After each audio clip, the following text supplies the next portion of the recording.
Good evening, everyone. Welcome to another edition of Hardcore Challenge Live. I'm your commissioner, Ben Klein. And we are going to have our first weekly wrap-up. Going to have a week one wrap-up edition and go over all of the damage that happened in week one. Because there definitely was some. I felt it personally. The damage hit close to home week one, which really sucks. But, you know, hey, it is what it is, man. Some weeks you're the nail, some weeks you're the hammer. I was the freaking nail. Bad this week. I came in last. The whole damn league. 103 freaking points. Pathetic. So, rant over. Let's get on. Alright. Let's go ahead and give out the call-in number. Those that don't have it, save it. It's not going to change. As long as I keep paying my bill, it's not going to change. So let's get into the first full week of Hardcore Challenge action. It was an exciting week. I set and absorbed good 9 hours of football on Sunday, and got quite a bit in yesterday. So, and watched the league the whole time with some good action. Let's start out with our upset of the week. It's a double feature this week, as both of my projected cellar dwellers, Pale Horseman and Vandalay Industries, came up with big wins. Vandalay may have had a bigger win with it being a division rival, and I Am Groot, who obviously didn't have a very good week either, posting a 108 score. Vandalay only posted 137, but hey, man, a win in division in the Great White North is a valuable win, and that's a big win. And Pale Horseman, man, I picked them for dead last, so see them come out and win big in week one. 135 to 127, close game against Johnsonville Brats, but a win's a win. Win's a win. It's always nice to come out with the win in week one. The man, thought I lost connection there. The underachiever of the week is also a double feature. It's the underachiever of the week would be Donkey Punch, who I projected to win the Wild West. Came in with a whopping 104. Which was edged by myself, who I predicted to win the wild card. Big Mac Attack with a stellar 103, the worst score in the league. So obviously I was one of the underachievers of the week. That just sucks. 103 points, man. Come on. And 3 keeper wide receivers, not one of them goes for double digits. Freaking pathetic. Whatever. Bison Broncos and Oski Assassins battle to the first ever week one tie. 112-112. Obviously, everybody will be watching the stat corrections in the morning. I'm sure both of those will see if one comes out, because it's swayed a tie before. A tackle got recorded wrong one way or the other, and they correct it, and it's usually a defensive correction, but hey, 1 point could sway this game, and so be interesting to see if that has an effect on the outcome in the morning. But as of right now, it's our first ever week one tie, 112-112. Shocking big scores for the week that I did not see coming were Stinky Pinky, for one, with their draft day debacle. Did not see them coming out and posting such a strong week one. Also, Renegade Misfits, who was also on autopilot for the draft. I didn't see them, and they're not historically a strong team. I didn't see them coming out, both with lopsided victories.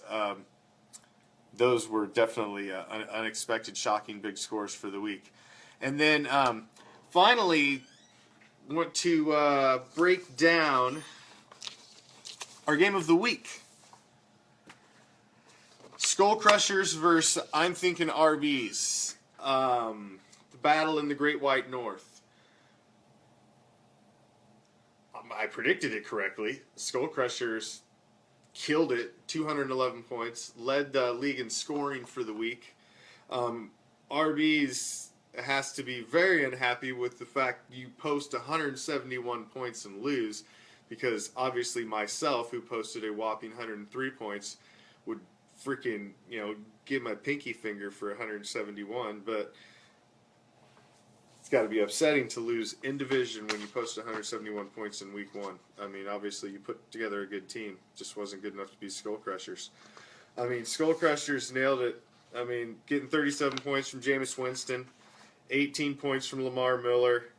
Robinson goes for 15. Amari Cooper freaking killed it for the Raiders. Raider Nation, baby. That was beautiful. Jack Del Rio, you have huge, huge balls. Huge balls, my friend. But that was Raider football. Amari Cooper had a huge day. His tight end, even grabbed a touchdown. Got 9 points out of his tight end. Willie Snead, who I gave the edge to Golden Tate at that position earlier. But Willie Snead, trust me, I watched that game, every freaking play, and Willie Snead was killing us. Killing us. It was all over the damn place. 172 yards receiving and a touchdown.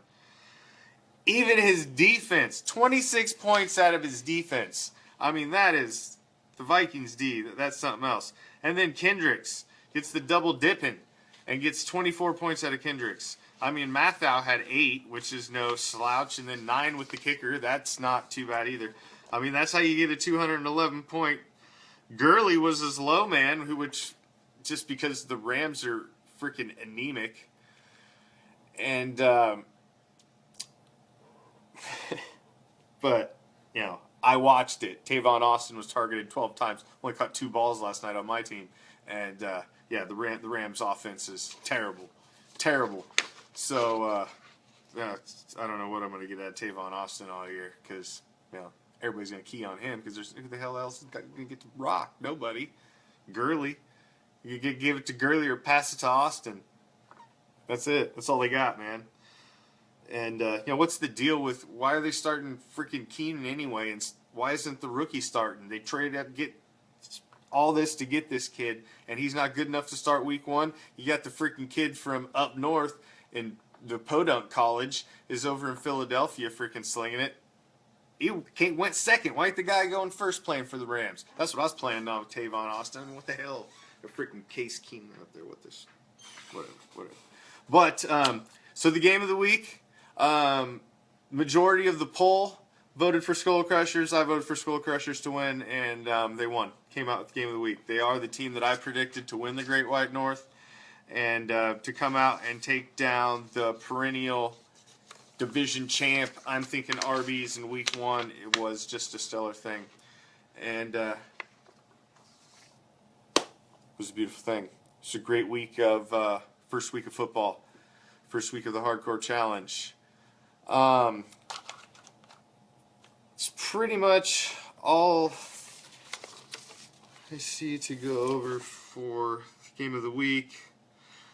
Just breaking down, a couple of the other matchups that I've seen. That Cheesehead was very impressive, 172 points. 5-3 Bandits, bummer. Come out, lose your first game, dropped 0-1, but 163 is nothing to.